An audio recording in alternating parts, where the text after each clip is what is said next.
Well, since we had some time in the afternoon, I thought we'd continue with our book, the Ramayana, right? So, we've already saw how Ram and his brothers got married to Sita and her sisters. And now, let's look at how life continued on when they got back to Ayodhya. So, now that Ram was married, King Dashrath, who was growing old, thought constantly about the future. He felt it was time for Ram to ascend the throne to Ayodhya and rule the prosperous kingdom of his forefathers. Ram was accomplished in all the arts of kingship. He was skilled and courageous warrior. He was loved by his family and his people. There was no reason to delay his coronation. Sorry. Dashrath called together his entire court, his ministers and advisors and generals, as well as kings from neighboring lands.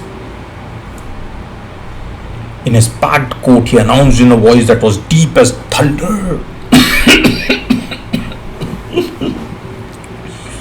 "The time has come for me to retire.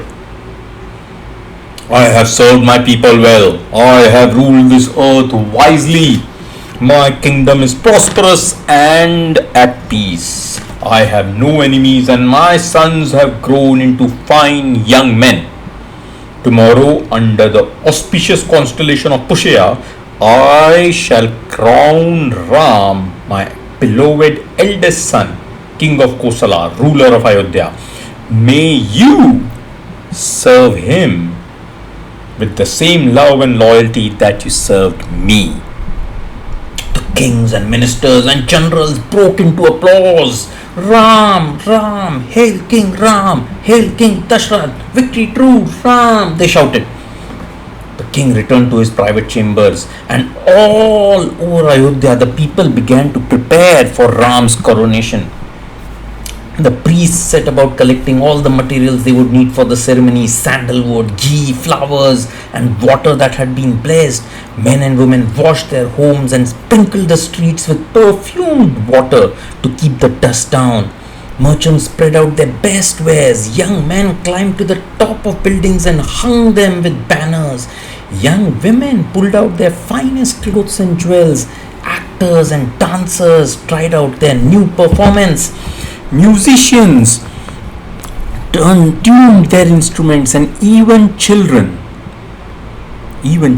did their bit by stringing garlands of multicolored flowers. In the palace too, servants ran about getting things ready for the big day. Clothes were perfumed with fragrant oils and scents. Pillars were wrapped in flowers. Oil lamps were lit in the windows and all the corners of all the rooms. Couches were covered in shimmering silk and shining satin, and sumptuous food and drinks were laid out on banquet tables in dishes of gold and glasses of silver. Whoa. There was song and laughter everywhere. Not a single pair of hands was idle. As the servants laughed and talked, word spread about Ram's coronation into the inner apartments. Manthara, who was Queen Kaikeyi's maid, watched the preparations with a heavy heart. Manthara was a hunchback, and she had come to the Queen of Ayodhya when she got married. She was fiercely loyal to her mistress as she was to Bharat, Kaikeyi's son. Finally, she could bear it no longer and waddled over to where Kaikeyi was getting dressed for the evening celebrations. "Are you happy at this news? Look at you! You are a fool! What are you doing? Laughing and smiling? As if it was your son who was getting crowned tomorrow." She snarled. "Oh, Manthara, are you in one of your moods? Of course I'm celebrating Ram as my son too. He loves me as much as he does his own mother. I am so happy for him, aren't you?" Kaikeyi smiled as she reached out a hand to the old hunchback. "Kaikeyi, be sensible!" screamed Manthara. "You have no idea what lies in store for you if Ram becomes king. Don't you think it's odd that Dashrath Dashrath arranged this coronation while Bharat is visiting his grandfather? What? What are you thinking? When Ram is king, Kaushalya will be the most powerful woman in the palace. It will make no difference that you are Dashrath's favorite. Ram will be the king, and you and your son will be shoved aside. You will have no power, and you will have to beg for favors. Is that the life you want to live? Kaikeyi was stunned. She pushed away the maid who was weaving flowers into her hair and ordered her to leave the room. She turned to look at Manthara, her eyes wide with horror. What did you say? She whispered. Do you think Ram will treat me differently once he is king? Will the old king have no more powers? Will my son have to serve his brother? Will I be a nobody? That is exactly what will happen, Kaikeyi, said Manthara more calmly. Your father did not marry you to an old man so that you could be treated like an old and unimportant woman. He wanted you to be powerful and favorite wife of the doting husband who would do anything you asked. Oh, what will happen to me now? Wailed Kaikeyi, tears streaming down her lovely face. I don't want to be ignored. I don't want my son to be a servant. What shall I do, Manthara? Help me, Manthara. Manthara sidled over, maybe moved to the side. Manthara sidled over and stood by the queen, stroking her hair and wiping her tears with her hand. Listen to me, my dear, she said. All is not lost. We still have a few tricks up our sleeve. We have to make sure that Ram is not crowned tomorrow. But how can we do that? All the preparations have started. The priests have begun the rituals. Ram must be taking his purified bath as we speak. You must act at once, Kaikeyi, said Manthara, her little eyes above her pinched nose shining as she spoke. You have the ultimate power. You over Dashrath. He has promised you 2 boons that you can ask for whenever you like. Ask for them now. Use one boon to banish Ram into the forest for 14 years. Use the other to make your son Bharat king. Come now, wipe off your makeup, tear your clothes, loosen your hair, go to the anger room and lie on the floor. Call Dashrath to you. Tell him you will never speak to him again unless he surrenders to your wishes.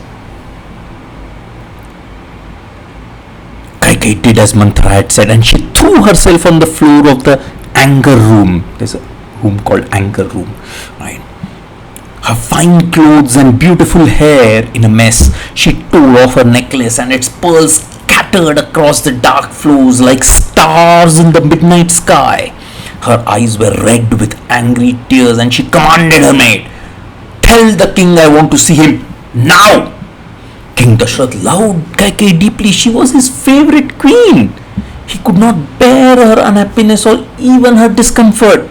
As soon as he heard she was in the anger room, his heart thudded against his ribs and he ran, puffing and gasping, to where she was. He saw her sprawled on the cold floor, wailing and tearing her hair, beating her breast as if the person she loved most in the entire world had died.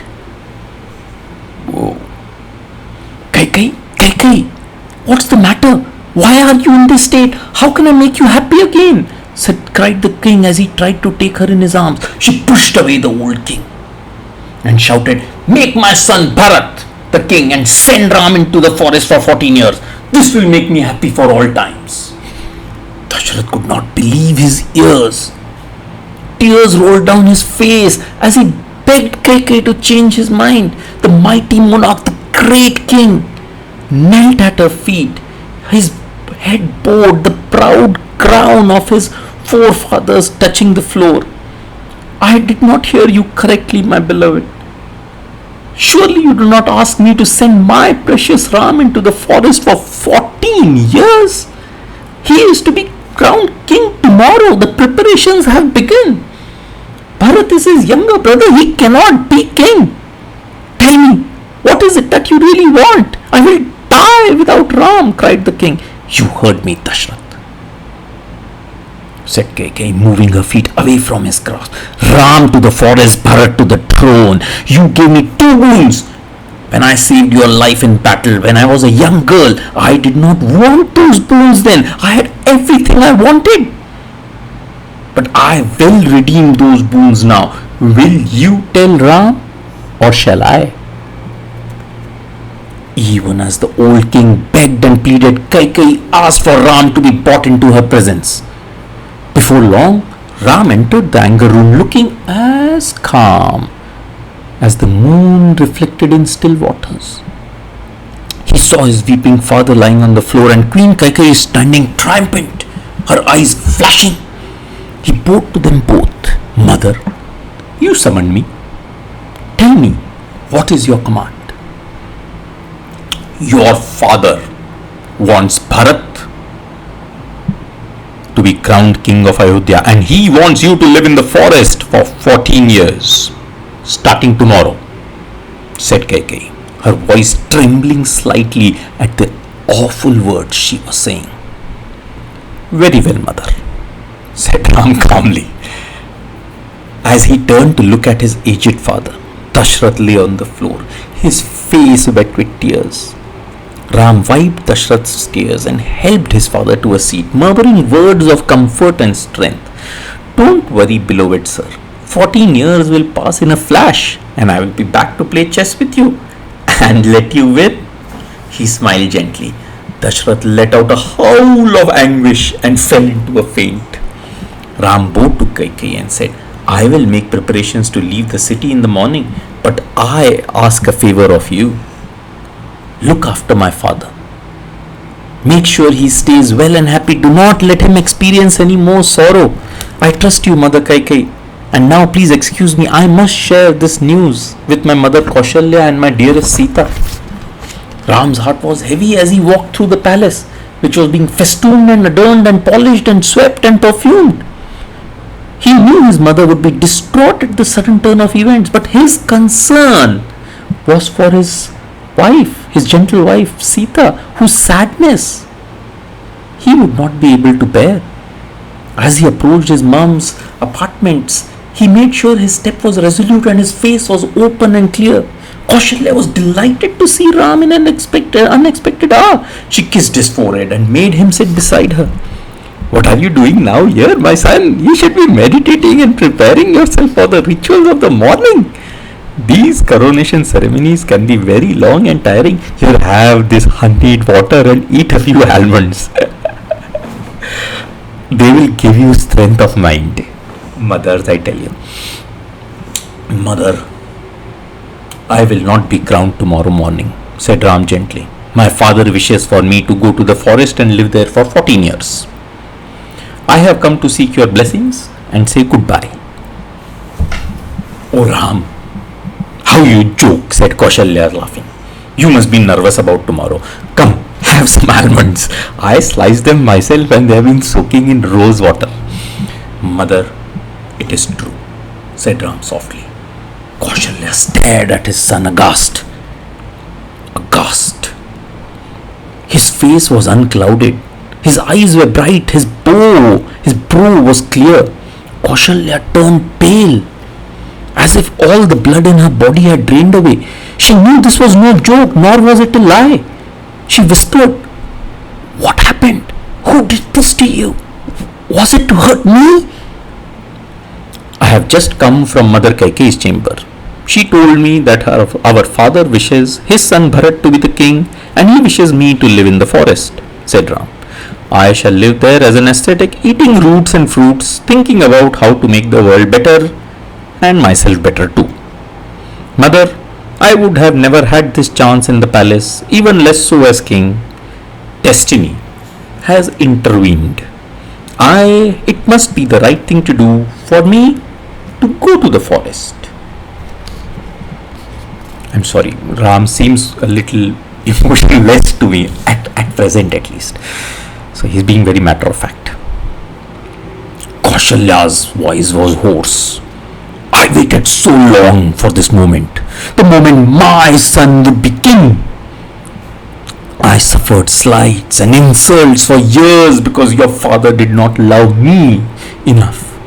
But I held my peace because I knew that you were the eldest and that one day you would rule and I would be respected and honored as your mother, the mother of the king. I can't imagine what deeds I must have committed in my previous life to have this last chance at happiness snatched away from me like this. Kaushalya started to wail and tore her hair and beat her breast. I think there's a lot of repressed emotions here. Mother, it is my dharma, my duty to obey father's wishes, said Ram. And what about your duty to me? Does a son have no obligation to her mother? No dharma that keeps her happy and fulfilled? You should be king. Ram, she said bitterly, you have already understood that your destiny takes you away from me, from your family. Ram sighed as he tried to console his mother, but his mind was already elsewhere. He had to tell Lakshman, his brother, who was like his shadow, his other self. And then there was Sita. What could he say to her that would make any sense at all? Lakshman had been standing on the palace terrace watching the city prepare for Ram's coronation. His heart overflowed with joy, for he knew his brother would be the best king that Kosala had ever seen, better even than their father. He noticed Ram going into Kaushalya's room and ran down the stairs to the courtyard, eager for a quiet moment with Ram. He asked the doorman to announce his presence and waited to be invited into Kaushalya's anteroom. Ram came to greet him. He embraced him and led him forward, expecting to see jubilation and joy. Lakshman was taken aback at the silence in the room. What has happened? He asked, searching Ram's face for an answer. Tomorrow I leave for the forest. Our father wishes me to live there for 14 years. Our brother Bharat will be king of Kosala instead of me, Ram said, his hand on his brother's arm. What? Stuttered Lakshman. Our father has exiled you to the forest.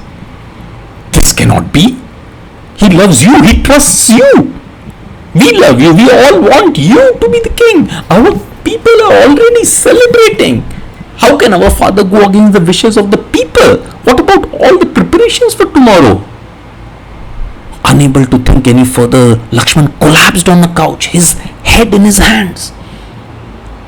But in a moment, he rose and spoke again. Kaikeyi is behind this.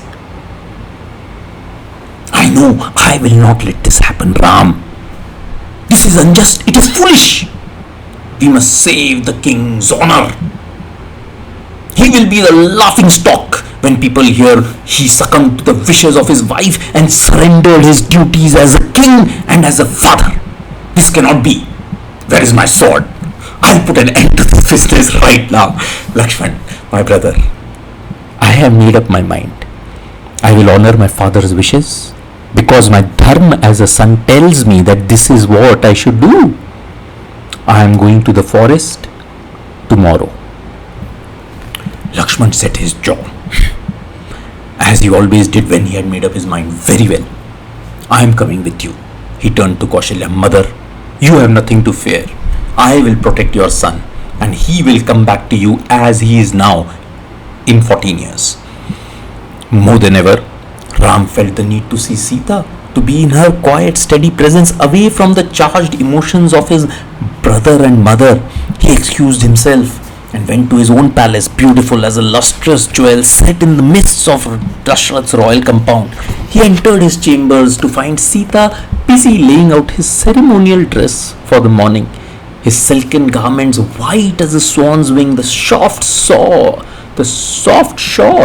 made from the downy underfur of the mountain goat, the slippers studded discreetly with gems. He could not help but smile at the pleasure she took in his wardrobe, making sure every day he looked every inch the prince of men that he was. Often she called him her tiger among men. We did not need to know that, for he was fearless and majestic, and she had seen how his skin turned gold in the rising sun as he performed the morning worship. Sita, he said, taking her by the hand, I have no use for these fine clothes garments. Tomorrow I will go to the forest for 14 years. My father wishes it to be so. I shall wear clothes made from the bark of trees and live as an ascetic. He saw the flicker of doubt in her eyes and spoke further. Bharat, our brother, will be king in my place. Lakshman will come with me. And you, piece of my heart, my beloved, you shall stay here in the palace with my mother. I shall return to you and love you then as I do now. You will not go to the forest and I will stay here. What did I marry you for, Ram, if not to share your life? Whether it be in the palace as a queen or in the forest as an ascetic, Sita said, her voice calm and steady. I cannot be without you. I shall go where you go. She looked directly at her husband's face, but Ram could see that her hands shook as she folded away her royal garments. Sita, my dear, you have no idea what a forest is like. You cannot possibly come with me. It is not a place for women. There are wild animals and strange creatures, and the likes of which you have never seen before. Animals, there are thorny bushes, the paths are strewn with stones. I shall sleep on a bed of leaves and bathe in cold rushing rivers. The forest is not a place for you, my darling princess. You are used to silks and soft beds and sweet perfumes. Sita's voice rose a little. What use are silks and soft beds and sweet perfumes to me if you are not there? What are the wild animals and strange creatures? You are there to keep me safe. What of thorny bushes and stony paths and rushing rivers? They will be nothing to me if I am with you. This place without you will be full of thorns and stones. I am coming with you, Ram. If Lakshman can be your companion, so can I. Ram knew there was no point arguing with his wife. Smart. For under her gentle appearance was a will of tempered steel. He remembered that she, born of earth, was more familiar with plants and animals and trees than he would ever be. Come then, be my companion in exile. The day which should have been a bright day of celebration dawned cloudy, as if even the sun could not bear to watch Ram's departure from the city. Word of the king's decree had spread through Ayodhya. The citizens stood around in groups, trying to understand what had happened. The flowers in the ceremonial enclosures seemed to wilt. W-I-L-T. Seemed to wilt. The cheerful banners and bunting on roofs drooped and sagged. Even the children dragged their feet and erased the colorful decorations in front of their homes. The palace was shrouded in gloom, its bright towers dull, its vast halls silent. Only Kaikeyi was cheerful, urging Dhritarashtra to the arched gates where Ram would come to take his leave. Don't you want to say goodbye to your beloved Ram? Come on, walk a little faster. It is auspicious hour. They are about to leave the city. She laughed as she tried to lead the king where Ram waited for him. Dashrath stumbled forward with his arms outstretched as if he were blind. He held Ram close, tears pouring from his eyes onto Ram's strong shoulders. Sita and Lakshman bowed to him and to their mothers, asking for blessings that would keep them safe on the journey ahead. Ram climbed into the royal chariot with his brother and wife, steadfast and determined. Take us to the border of the kingdom, he commanded, as if he were indeed the king of Kosla. The people of Ayodhya ran behind the chariot, begging Ram not to leave. They tripped and fell, and they covered in dust that the chariot wheels raised, and they wailed and cried. But Ram gazed ahead, his eyes fixed on the destiny that was taking him on an unknown path. As the chariot sped into the distance, he could no longer be seen. Dashrath collapsed. He pushed Kaikeyi away and called for Kaushalya, pleading with her to take him home. Forgive me, Kaushalya, wept the old king. Forgive me. Before the sun set on that sad day, Dashrath, his heart broken, died in Kaushalya's arms.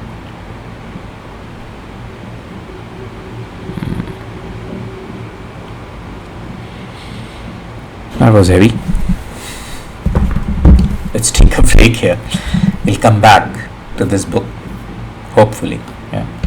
Anyway, take care. Really proud of you. Stay strong. Okay.